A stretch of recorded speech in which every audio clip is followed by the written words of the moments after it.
It is Monday evening, and we've got a busy sort of evening here actually on the yard. We have both Jane Brindley from Horse Riding with Confidence Scotland here to have a sit down with Team KA. She really generously sponsors Team KA and comes once a month and sits down with them and works through different sort of mental preparation stuff that they can do to help when they're going out competing and when they're working at home with their horses to get the very best out of their riding, which is just fantastic, an amazing resource to be able to offer them. So at the moment they are sitting down with her, and I think they're going to work through a visualisation, which is fabulous. So they're doing that. We also have lovely Rowan here tonight, Rowan Tweddle, who is continuing our stage 2 training. So they are working on, I think, anatomy and bits and pieces like that. So it's quite a technical aspect to the course, but they're doing it quite practically on a horse. So at least it's not too textbook or classroom based. I'm a little bit out of breath. It's because while that's all going on, I am just going to check the horses, the field kept horses, give them one last check before I call it a day. So I'm just going to check that they're all okay, and I have some carrots for them. So I'm sure they'll come running when they get a whiff of them.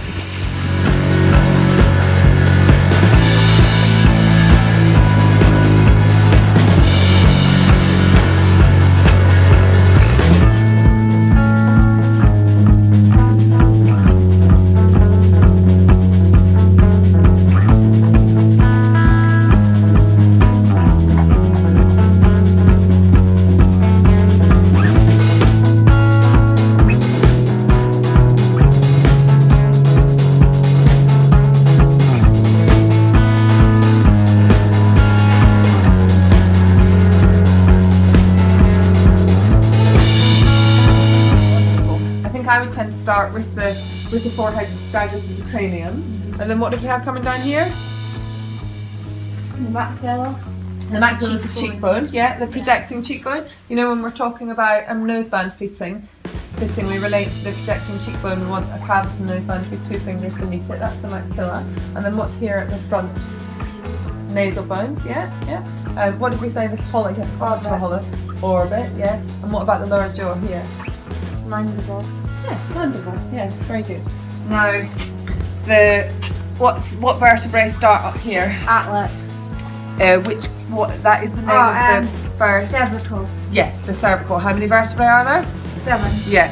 So if you come and put you can feel on him.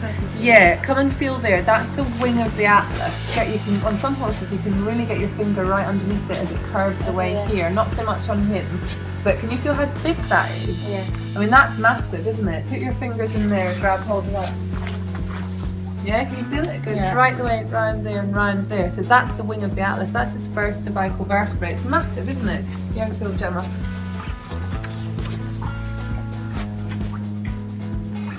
Yeah. So that's so I would say you've got 7 cervical vertebrae, and the first 2 are the atlas and the axis. Does it matter what order you put that in, like the axis and then the atlas? I don't suppose it does. No, if you said the atlas, you could say the atlas, the axis, and the other 5 cervical vertebrae would be another way to do it, wouldn't it? It all amounts to the same thing. But what you do want to note is where the cervical vertebrae actually go. Do you remember we said that they didn't run down the crest of the neck? You did. Yeah. What to do, the way you actually tell is you can feel the wing of the atlas here, so that's the first one. They insert into the shoulder blade roughly halfway up the shoulder, and the lowest point of that curve is the widest part of the horse's neck, this bit here.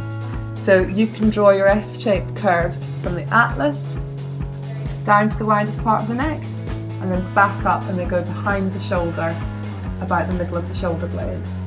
And you don't have to know this for your exam, but it's just an interesting point, is that the shape of that S-shaped curve dictates how well the horse's neck is set onto his body and how much you can develop the muscle on the top line of the horse.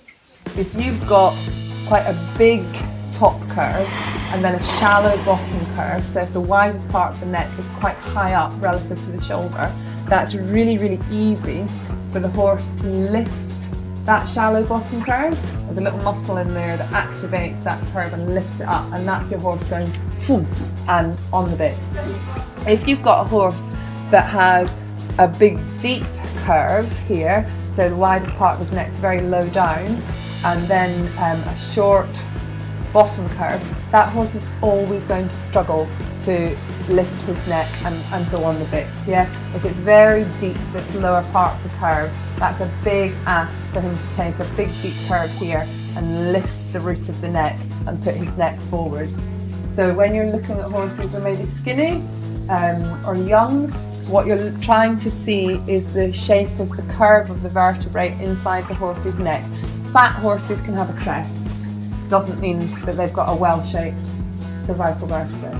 But you don't need to know that for your exam. That's just interesting knowledge.